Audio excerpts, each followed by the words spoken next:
हाँ जी बेटा, चलिए स्टार्ट करते हैं आज का लेक्चर। तो स्टैटिस्टिकल मैकेनिक्स की प्लेलिस्ट चल रही है, तो उसमें हम प्रैक्टिस सेट देख रहे हैं। तो मास्टर गटर के ये क्वेश्चंस हैं बेटा, 2017 का क्वेश्चन है। तो हमारे सामने दे रखा है कि the distribution of identical and distinguishable particles over the various energy states for the most probable configuration is given by. तो हमने फाइंड आउट करना है कि मोस्ट प्रोबेबल कॉन्फ़िगरेशन जो हमारे पास रेस्ट्रिक्शंस दे रखी है उसके कॉरेस्पॉन्डिंग कौन कौन सी हो सकती है। तो चार ऑप्शन है हमारे पास। चार ऑप्शन से उसमें ऑप्शन से में से हमारे पास जो रिजल्ट आएगा वो सी आएगा बेटा। तो हम देखते हैं क्या होता है। तो आइडेंटिकल पार्टिकल्स हैं दे रखे हुए, लेकिन डिस्टिंग्विशेबल पार्टिकल है। तो जब भी पार्टिकल यहाँ पे डिस्टिंग्विशेबल रहेंगे तो क्लासिकल फिजिक्स आएगी, क्लासिकल पार्टिकल्स आएंगे। मतलब यहाँ पे मैक्सवेल बोल्ट्जमैन स्टैटिस्टिक्स की बात हो रही है। ठीक है जी। अगर इनडिस्टिंग्विशेबल पार्टिकल आ गए, मतलब या तो बोस आइंस्टाइन की बात होगी या फिर फर्मी डिराक की बात होगी। तो यहीं पे हम डिस्टिंग्विश कर सकते हैं कि हमारे पास कौन सी स्टेट यहाँ पे अवेलेबल है। तो उसके कॉरेस्पॉन्डिंग हमें देखना है कि उसका जो डिस्ट्रीब्यूशन फंक्शन है वो कैसा है। तो डिस्ट्रीब्यूशन फंक्शन यहाँ पे दे रखा हुआ है for the most probable configuration, ये वाला है। तो हमारे पास तीन और भी ऑप्शन है, उनमें से कौन सा सही है कौन सा गलत है कैसे चेक करेंगे, वो हम चेकआउट करने की कोशिश करते हैं। तो देखते हैं distribution function for the statistics. तो डिस्ट्रीब्यूशन फंक्शन होता है कि कितने नंबर ऑफ पार्टिकल्स कितने एनर्जी सेल्स या एनर्जी स्टेट्स के अंदर डिस्ट्रीब्यूट किए गए हैं, उनको हम बोलते हैं डिस्ट्रीब्यूशन फंक्शन। कोई इसको एफ के साथ लिख देता है, कोई इसको एन बाई जी के साथ लिख देता है। तो ऐसे आप इसको लिख सकते हैं, तो एन आई बाई जी आई। तो ये होता है डिस्ट्रीब्यूशन फंक्शन। तो distribution function for various statistics कैसे आता है। तो अगर आप इसका फॉर्मुलेशन बनाना चाहें तो इसका एक सिंगल सा फॉर्मुलेशन हम यहाँ पे बना सकते हैं, rather than discussing all the different formulations for the three different type of statistics. जैसे हमारे पास तीन तरह की स्टैट होती है, मैक्सवेल बोल्ट्जमैन होता है, बोस आइंस्टाइन स्टैटिस्टिक्स होती है, या फर्मी डिराक स्टैटिस्टिक्स होती है। तो तीन तरह की स्टैटिस्टिक्स है, लेकिन फॉर्मूला एक ही है। तो यहाँ पे हम यहाँ पे पैरामीटर कौन सा चूज करेंगे, यहाँ पे पैरामीटर ए जो है वो तीनों को डिफरेंशिएट कर देता है। कि अगर आपके पास ए पैरामीटर यहाँ पे दे रखा हुआ है, तो आपकी जो ए इज इक्वल टू +1 है, तो यहाँ पे फर्मी डिराक स्टैटिस्टिक्स आएगी +1 वाली। अगर ए इज इक्वल टू -1 है तो बोस आइंस्टाइन स्टैटिस्टिक्स आएगी। अगर ए इज इक्वल टू 0 हो गया तो मैक्सवेल बोल्ट्जमैन स्टैटिस्टिक्स यहाँ पे आपको देखने के लिए मिल जाएगी। ठीक है जी। तो ये सिंपल सा फॉर्मुलेशन आपने बनाना है कि N I is equal to G I divided by A plus exponential alpha plus beta of epsilon of I. यहाँ पे अल्फा एंड बीटा क्या है बेटा, लेग्रांजी मल्टीप्लायर होते हैं, या बीएससी में पढ़ चुके हो। अल्फा एंड बीटा की वैल्यू आप वहां पे निकालते भी हो। बीटा जैसे हमारे पास स्टैटिस्टिकल फैक्टर होता है, beta is equal to 1/kt होता है, और अल्फा फैक्टर यहाँ पे मैंने दे रखा हुआ है। तो दो लेग्रांजे फैक्टर हो गए बेटा, लेग्रांजे मल्टीप्लायर हो गए। एक हमारे पास ए फैक्टर, जिसकी वजह से हम यहाँ पे तीन तीन अलग अलग कैटेगरीज में इसको डिपिक्ट कर पाते हैं बेटा। तो अगर आप इसको प्रॉपरली लिखना लिखना चाहो, तो यहाँ पे अगर डिस्ट्रीब्यूशन फंक्शन की बात करोगे, it will be given by 1/1 exponential E minus mu divided bye के टी प्लस ए। आप ऐसे भी इसको लिख सकते हो, अगर आपके पास केमिकल पोटेंशियल वगैरह को हैंडल करने की पावर है, मतलब उसके बारे में आपको नॉलेज है। तो आप इसको ऐसे भी लिख सकते हैं और ऐसे भी आप डिपिक्ट कर सकते हैं। तो अगर आपने एमएससी वगैरह की हुई है बेटा, अगर आपने एमएससी में स्टैटिस्टिकल मैकेनिक्स पढ़ी हुई है, तो ये ग्राफ आपने वहां पे भी देखा होगा। तो यहाँ पे Bose Einstein, Fermi Dirac and Maxwell Boltzmann तीनों का रिलेशन दे रखा है with respect to E minus epsilon minus mu divided by KT के विद रिस्पेक्ट टू। तो जैसे आप देखते हैं हायर टेम्परेचर, जैसे जैसे हायर टेम्परेचर जाता जाएगा, तीनों स्टैटिस्टिक्स जो है वो एक ही बन जाती है। मतलब सारी की सारी स्टैटिस्टिक्स, तीनों statistics at high temperature Maxwell Boltzmann ही बन जाती है, मतलब क्लासिकल फिजिक्स ही बन जाती है हाई टेम्परेचर के ऊपर जाके। ठीक है जी। तो यहाँ पे इसकी जो तीनों जो तीन तरह की स्टैटिस्टिक्स, उनकी पेक्युलर प्रॉपर्टीज क्या क्या है वो भी हम देख लेते हैं बेटा। तो पैरामीटर कौन से होंगे, यहाँ पे मैंने पहले बता दिया। क्लासिकल फिजिक्स यहाँ मैक्सवेल बोल्ट्जमैन स्टैट को कौन गवर्न करता है, पार्टिकल जो है डिस्टिंग्विशेबल होने चाहिए, मतलब पार्टिकल अलग अलग होने चाहिए। आप नॉलेज ले सकते हो, एक ऑरेंज पार्टिकल है, दूसरा ग्रीन पार्टिकल है, तीसरा ब्लू पार्टिकल है। सारे के सारे पार्टिकल को आप डिफरेंशिएट वहां पे कर पाओगे। बोस आइंस्टाइन एंड जो फर्मी डिराक स्टैटिस्टिक्स है, वहां पे जस्ट लाइक इलेक्ट्रॉन्स हैं या फिर फोटॉन्स हैं, आप उनको डिस्टिंग्विश नहीं कर सकते। तो इनडिस्टिंग्विशेबल पार्टिकल्स यहाँ पे आपको दोनों में देखने के लिए मिल जाएंगे। तो उस पे जो जिस एनर्जी सेल में एनर्जी बॉक्स की बात कर रहे हैं, कौन सी स्टेट के ऊपर पार्टिकल बैठेगा उसकी बात करें, तो size of the face space cell कितना रहेगा, मतलब minimum size of the face space cell जिसके अंदर पार्टिकल रहेगा। तो it can be any size, मतलब उसको हम छोटे से छोटा भी बना सकते हैं, बड़े से बड़ा भी बना सकते हैं। अगर क्लासिकल फिजिक्स की बात करें, मैक्सवेल बोल्ट्जमैन स्टैटिस्टिक्स की बात करें, तो size of the face space cell it can be an small as we require. तो हम इसको साइज को छोटे से छोटा कर सकते हैं, मतलब काफी छोटा साइज बनाया जा सकता है, उसकी कोई लिमिट नहीं है सेल की। जैसे हमने यहाँ पे N divided by G L, G लिखा हुआ था, जी है सेल, कौन सी सेल की बात कर रहे हैं, जी ऑफ आई। तो जी यहाँ पे डिफाइन नहीं है प्रॉपरली, मतलब उसका साइज डिफाइन नहीं है। लेकिन बोस आइंस्टाइन में, फर्मी डिराक में ये साइज प्रॉपरली डिफाइन हो जाता है, मतलब इसका जो साइज है वो एच क्यूब से छोटा नहीं हो सकता, जिसको हम प्लैंक्स कांस्टेंट के वैल्यू से जानते हैं। एच क्यूब से हम इसको डिपिक्ट कर देते हैं, मतलब इससे छोटा साइज हम पॉसिबली बना नहीं सकते। इस जो हमारे पास स्टेट्स होती हैं उनका जो सेल साइज होता है उसके कॉरेस्पॉन्डिंग बात की हुई। तो तीसरी चीज आती है कि नंबर ऑफ सेल्स कितने हो सकते हैं जिसके अंदर पार्टिकल डिस्ट्रीब्यूट होंगे। तो जैसे हमारे पास क्या है कि क्लासिकल फिजिक्स की बात करें तो हमारे पास नंबर ऑफ सेल्स का साइज कुछ भी बना सकते हैं, मतलब छोटे से छोटा कर सकते हैं, तो सेल्स काफी ज्यादा हो सकते हैं as compare to the number of particles for the Maxwell Boltzmann statistics. तो GI can be far far greater as compare to NI for Maxwell Boltzmann stat. तो ये सारे के सारे जो भी मैं आपको डिस्कस कर रहा हूँ, जो भी आपको पॉइंट बता रहा हूँ, इन सब के रिगार्डिंग आपको एग्जाम में क्वेश्चन आ सकता है। इसके रिगार्डिंग भी डायरेक्टली क्वेश्चन नहीं हो सकती है, इसके रिगार्डिंग तो हो ही गई आज, ये पार्टिकल डिस्टिंग्विशेबल है, यहाँ पे भी आपको क्वेश्चन हो सकता है। इसके विद रिस्पेक्ट टू 3-4 ऑप्शन देके आपको एग्जाम में पूछा जा सकता है। अगर आपके पास दूसरी ऑप्शन है, दूसरा जो कैटेगरी है that is Bose Einstein. Bose Einstein के कॉरेस्पॉन्डिंग जैसे मैंने आपको बता दिया कि बोस आइंस्टाइन क्या है, जो फोनोन्स, स्पिन वन पार्टिकल्स को गवर्न करती है, जो स्पिन वन पार्टिकल्स को गवर्न करने वाली चीज है यहाँ पे बोस आइंस्टाइन है। उसमें जो फोटोन्स वगैरह आ जाते हैं, जो स्पिन इंटेग्रल पार्टिकल्स होते हैं, वो सारे के सारे पार्टिकल एक ही स्टेट में लाई कर सकते हैं, मतलब यहाँ पे कोई रिस्ट्रिक्शन नहीं है कि कितने पार्टिकल कौन सी स्टेट में आ सकते हैं, जैसे यहाँ पे लिखा भी हुआ है।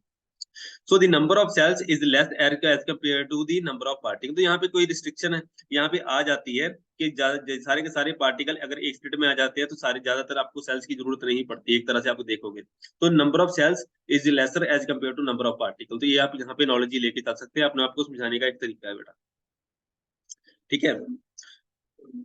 तो तीसरा है जब हमारे पास फर्मी ट्रैक स्टैटिस्टिक्स है, फर्मी ट्रैक में रिस्ट्रिक्शन जो है रिग्रेस हो जाती है, मतलब स्ट्रिक्ट यहाँ पे चले फॉर्मुलेशन चलता है कि जैसे पॉली एक्सक्लूजन प्रिंसिपल है, एक स्टेट में एक ही पार्टिकल आएगा, ठीक है। तो हमारे पास फर्मी लेवल के ऊपर जो पार्टी स्टेट्स रहेंगी वो वैकेंट रहेंगी, फर्मी लेवल के नीचे जो है स्टेट्स वो फिल्ड रहती हैं। तो वहां से आपको पता चल जाता है कि जो नंबर ऑफ सेल्स जो है, ये आपको पता चल जाएगा n by g is lesser as compare to 1, मतलब number of particle should be lesser as compare to the number of cells. तो सेल्स ज्यादा होने चाहिए और पार्टिकल कम होने चाहिए, सो दैट आप एक स्टेट में सिर्फ एक ही पार्टिकल ही रख सकते हो। अगर ज्यादा पार्टिकल हो गए, स्टेट्स कम होगी, तो आप रखोगे कहाँ पे उसको, तो वो चीज आपको यहाँ पे पता चल जाती है। तो तीनों के अलग अलग फंडामेंटल्स हैं, तीनों की अलग अलग डिस्ट्रीब्यूशन यहाँ पे बन जाती है। तो मैक्सवेल बोल्ट्जमैन स्टैटिस्टिक्स में कोई रिस्ट्रिक्शन नहीं है, बोस आइंस्टाइन स्टैट में कोई रिस्ट्रिक्शन नहीं है नंबर ऑफ पार्टिकल्स के ऊपर। तो और तीसरी जो है, जो मैंने बताया कि फर्मी ट्रैक में पॉली एक्सक्लूजन प्रिंसिपल लग जाता है, मतलब एक स्टेट में एक ही पार्टिकल आएगा, तो वो वाली चीज आप यहाँ पे देख के चल सकते हो बेटा। उसके बाद बात आती है जो हमारा आज का क्वेश्चन है। तो आज के क्वेश्चन के रिगार्डिंग मैंने आपको बता दिया कि पार्टिकल डिस्टिंग्विशेबल हैं तो मैक्सवेल बोल्ट्जमैन स्टैटिस्टिक्स वगैरह ही चलेगी।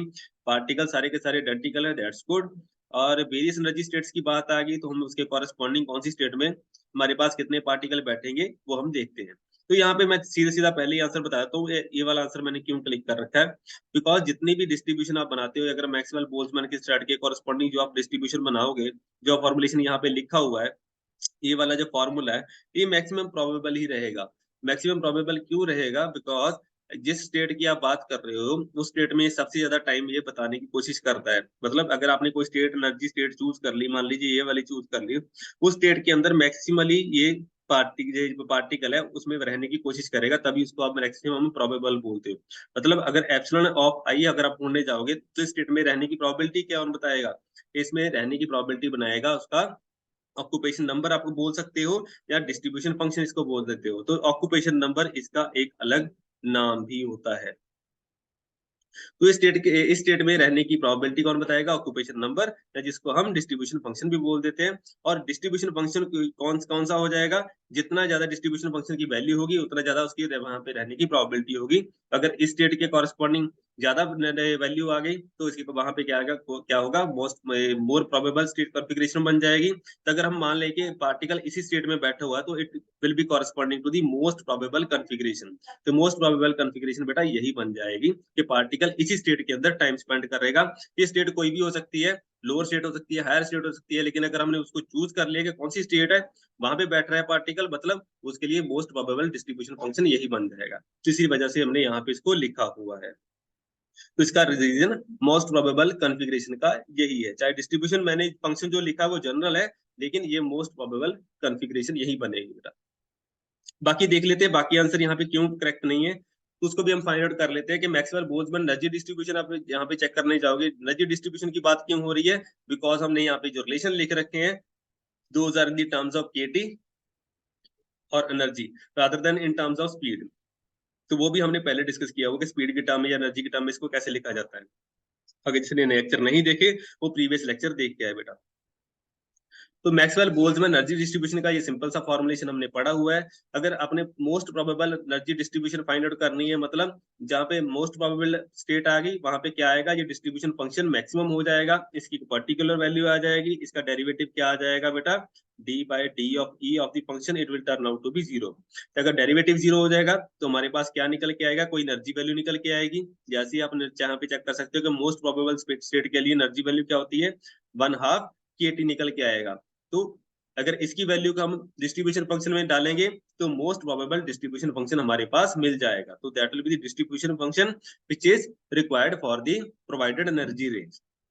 तो इस वैल्यू को हम यहाँ पे क्या करेंगे, डिस्ट्रीब्यूशन फंक्शन में पे डाल देंगे और वहां पे हमारे पास फीड करेंगे, तो रिजल्ट क्या बनेगा, डिस्ट्रीब्यूशन फंक्शन बनेगा, जो हमने यहाँ पे निकाल रखा है।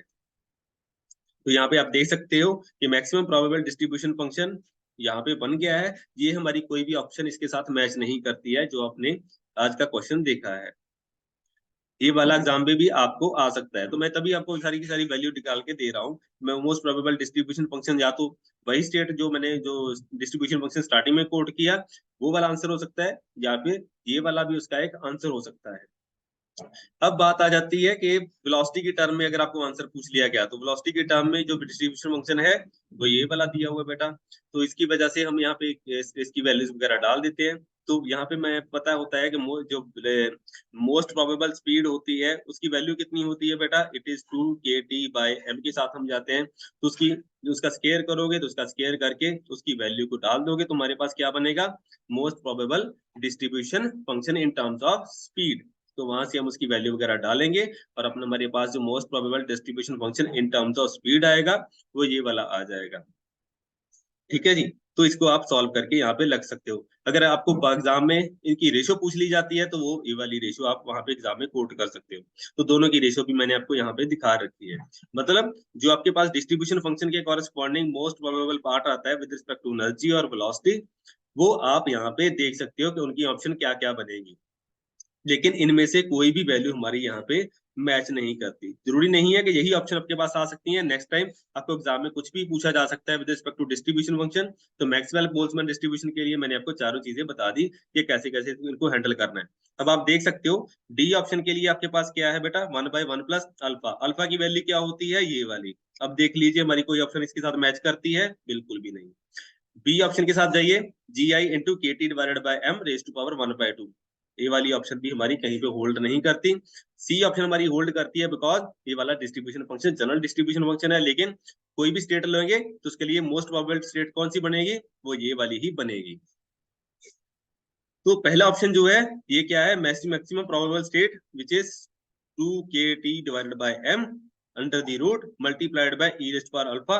अल्फा यहाँ मैंने आपको ऑलरेडी बता दिया, इसके साथ मैच नहीं करता है हमारे पास जो रिजल्ट बनाए हैं हमने। तो ये वाली ऑप्शन भी हमारे पास गलत बचती है, गलत हो जाती है। तो हमारे पास आंसर क्या बचता है बेटा, इसकी ऑप्शन बचती है बेटा C, which is the correct answer है। तो आपने देख लिया कि मैक्सवेल बोल्ट्जमैन के अंदर ही कितने सारे न्यूमेरिकल्स आपको मिल सकते हैं, वैरायटी ऑफ क्वेश्चन यहाँ पे आपको हो सकते हैं, क्वेश्चनिंग हो सकती है।